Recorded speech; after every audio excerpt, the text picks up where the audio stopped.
ਅਗਲੀ ਖਬਰ ਵੱਲ ਚੱਲੀਏ ਤੇ ਯੂਐਸਏ ਦੇ ਵਿੱਚ ਜੋ ਸਮਾਲ ਬਿਜ਼ਨੈਸਸ ਆ ਉਹਨਾਂ ਦਾ ਜੋ ਸੈਂਟੀਮੈਂਟਸ ਆ ਉਹ ਹੋਰ ਡਾਊਨ ਗਿਆ। ਕਹਿੰਦੇ 10 ਸਾਲਾਂ ਦਾ ਜੇ ਰੈਕਡ ਦੇਖਦੇ ਜਾਈਏ, ਇਸ ਟਾਈਮ ਸਮਾਲ ਬਿਜ਼ਨੈਸਸ ਦਾ ਕੌਨਫੀਡੈਂਸ ਲੋਐਸਟ ਲੈਵਲ ਤੇ ਆ 10 ਸਾਲਾਂ ਬਾਅਦ। National federation of independent businesses ਕਹਿੰਦੇ ਆ ਵੀ ਸਮਾਲ ਬਿਜ਼ਨਸ ਆਪਟੀਮਿਜ਼ਮ ਇੰਡੈਕਸ 1.1 ਡ੍ਰੌਪ ਹੋ ਗਿਆ, 89.0 ਤੇ ਆ, ਲੋਐਸਟ ਲੈਵਲ ਆ ਸਿੰਸ 2013।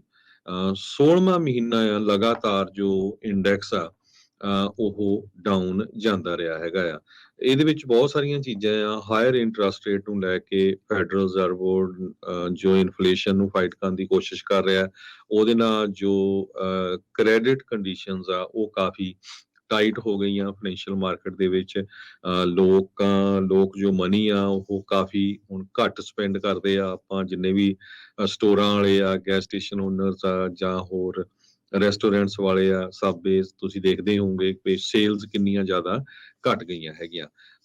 ਇਕਨੋਮਿਕ ਸਲੋ ਡਾਊਨ ਆ, ਇਹ ਹਜੇ ਵੀ ਹੋਰ ਡਾਊਨ ਜਾਊਗਾ। ਯੂਐਸ ਇਕੋਨੋਮਿਸਟ ਜੋ ਆਕਸਫੋਰਡ ਇਕਨੋਮਿਕਸ ਇਨ ਨਿਊਯਾਰਕ ਆ, ਇੱਕ ਮਾਈਕਲ ਪੀਅਰਸ, ਉਹਨਾਂ ਨੇ ਇਹ ਕਿਹਾ ਆ ਵੀ ਇਹ ਸੇਮ ਸਿਚੁਏਸ਼ਨ ਉਦਾਂ ਦੀ ਬਣਦੀ ਜਾ ਰਹੀ ਆ ਜਿਸ ਟਾਈਮ 2008-2010 ਦੇ ਵਿੱਚ ਬਣੀ ਸੀ। ਸਾਰੇ ਸਰੋਤਿਆਂ ਨੂੰ ਯਾਦ ਹੋਊਗਾ 2008 ਤੋਂ 2010 ਦੇ ਵਿੱਚ ਕਾਫੀ ਵੱਡਾ ਰਿਸੈਸ਼ਨ ਆਇਆ ਸੀ। ਘਰਾਂ ਦੀਆਂ ਪ੍ਰਾਈਸਿਸ ਆਲਮੋਸਟ 50% ਉਸ ਟਾਈਮ ਡਾਊਨ ਚਲਾ ਗਈਆਂ ਸੀਗੀਆਂ।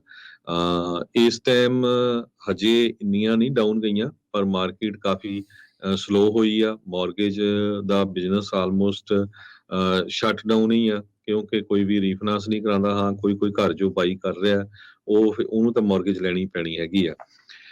ਸੋ ਓਵਰਆਲ ਸਮਾਲ ਬਿਜ਼ਨਸ ਦੀ ਸਿਚੁਏਸ਼ਨ ਕਾਫੀ ਬੈਡ ਆ। ਇੱਕ ਪੁਆਇੰਟ ਤੋਂ ਗੁੱਡ ਹੈਗਾ ਸਮਾਲ ਬਿਜ਼ਨਸ ਦੇ ਲਈ ਪਈ, ਹੁਣ ਉਹਨਾਂ ਨੂੰ ਲੇਬਰ ਮਿਲ ਰਹੀ ਹੈਗੀ ਆ। ਜੋ ਸਿਚੁਏਸ਼ਨ ਸਾਲ ਡੇਢ ਸਾਲ ਪਹਿਲਾਂ ਸੀ ਵੀ ਰੈਸਟੋਰੈਂਟਸ ਓਨਰਸ ਜਾਂ ਸਟੋਰਾਂ ਵਾਲੇ ਆ, ਗੈਸ ਸਟੇਸ਼ਨ ਓਨਰਸ ਆ, ਉਹਨਾਂ ਨੂੰ ਉਸ ਟਾਈਮ ਇੰਪਲਾਈਜ਼ ਨਹੀਂ ਮਿਲ ਰਹੇ ਸੀ। ਹੁਣ ਕਾਫੀ ਇੰਪਲਾਈਜ਼ ਮਿਲ ਰਹੇ ਹੈਗੇ, ਕਿਉਂਕਿ ਬਾਕੀ ਇੰਡਸਟਰੀ ਦੇ ਵਿੱਚ ਕਾਫੀ ਕੁਝ ਸਲੋ ਚੱਲ ਰਿਹਾ ਹੈਗਾ। ਹਜੇ ਵੀ ਅਮਰੀਕਾ ਦੇ ਵਿੱਚ ਮਾਰਚ ਮਹੀਨੇ 'ਚ ਕਹਿੰਦੇ ਪਈ 1.6 ਜੌਬ ਓਪਨਿੰਗਸ ਹੈਗੀਆਂ ਹਰ ਇੱਕ ਅਨਪਲਾਇਡ ਬੰਦੇ ਦੇ ਲਈ। ਪਰ ਹਾਈ ਪੇਇੰਗ ਜੌਬਸ ਜੋ ਆ ਉਹ ਕਾਫੀ ਘੱਟ ਹੋਈਆਂ ਹੈਗੀਆਂ। 33% ਓਨਰਸ ਨੇ ਰਿਪੋਰਟ ਕੀਤਾ ਹੈ ਕਿ ਉਹਨਾਂ ਨੇ ਜੋ ਸੈਲਿੰਗ ਪ੍ਰਾਈਸਿਸ ਆ ਉਹ ਇਨਕਰੀਜ਼ ਵੀ ਕੀਤੀਆਂ, ਕਿਉਂਕਿ ਸਾਰੇ ਪਾਸੇ ਇਹ ਇਨਕਰੀਜ਼ ਹੋਇਆ, ਪਰ ਓਵਰਆਲ ਜੋ ਸੇਲਸ ਆ ਉਹ ਕਾਫੀ ਡਾਊਨ ਗਈਆਂ ਤੇ ਸਮਾਲ ਬਿਜ਼ਨਸ ਨੂੰ ਇਸ ਟਾਈਮ ਸਰਵਾਈਵ ਕਰਨਾ ਕਾਫੀ ਔਖਾ ਹੋਇਆ ਹੈ। ਜੀ। ਫੈਡ ਦੇ ਜੌਨ ਵਿਲੀਅਮਸ ਉਹਨਾਂ ਨੇ ਕਿਹਾ ਵੀ ਟਾਈਮ ਲੱਗੂਗਾ ਇਨਫਲੇਸ਼ਨ ਨੂੰ 2% ਦੇ ਉੱਤੇ ਮੁੜ ਕੇ ਲਿਆਉਣ ਦੇ ਲਈ, ਜਿਹੜੀ ਟਾਰਗੇਟ ਹੈਗੀ ਆ fed reserve the.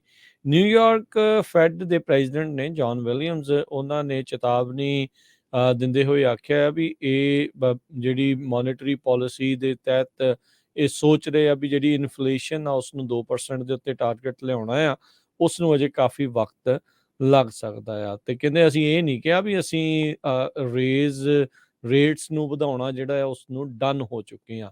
Economic club of New York ਦੇ ਵਿੱਚ ਗੱਲਬਾਤ ਕਰਦੇ ਹੋਏ ਉਹਨਾਂ ਨੇ ਇਹ ਗੱਲ ਦਰਸਾਈ ਹੈਗੀ ਆ, ਇਹ ਗੱਲ ਆਖੀ ਆ। ਸੋ ਸੈਂਟਰਲ ਬੈਂਕ ਹਾਲ ਦੀ ਘੜੀ ਆਉਣ ਵਾਲੇ ਸਮੇਂ ਦੇ ਵਿੱਚ ਇੰਟਰਸਟ ਰੇਟ ਵਧਾਉਣੋਂ ਬੰਦ ਕਰੂਗਾ, ਇਸ ਦੀ ਕੋਈ ਕਿਆਸਰਾਈ ਜਿਹੜੀ ਉਹ ਨਜ਼ਰ ਨਹੀਂ ਆ ਰਹੀ। ਉਹਨਾਂ ਨੇ ਕਿਹਾ ਵੀ ਅਨਇੰਪਲੋਇਮੈਂਟ ਦੀ ਦਰ ਇਵੈਂਚੁਅਲੀ 4 ਤੋਂ 4.5% ਦੇ ਵਿੱਚ ਵੱਧ ਜਾਊਗੀ, ਜਿਹੜੀ ਕਿ ਇਸ ਟਾਈਮ ਹਿਸਟੋਰਿਕ 54 ਸਾਲਾਂ ਦੇ ਲੋਅ ਦੇ ਉੱਤੇ 3.4% ਦੇ ਉੱਤੇ ਚੱਲ ਰਹੀ ਆ।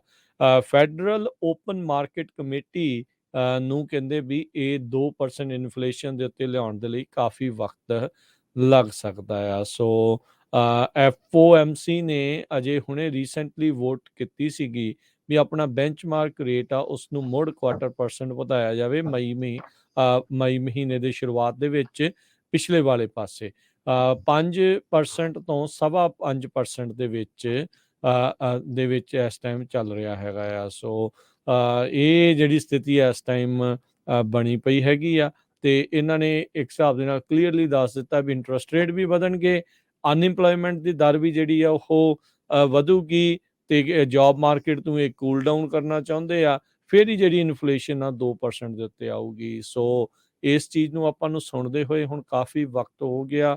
ਇਹਨਾਂ ਦੀਆਂ ਪਾਲਿਸੀਜ਼ ਨੇ ਕਿੰਨਾ ਕੁ ਕੰਮ ਕੀਤਾ, ਕਿੰਨਾ ਕੁ ਨਹੀਂ ਕੰਮ ਕੀਤਾ, ਇਹ ਲੋਕਾਂ ਦੇ ਜਿਹੜਾ ਉਹ ਸਾਹਮਣੇ ਆ।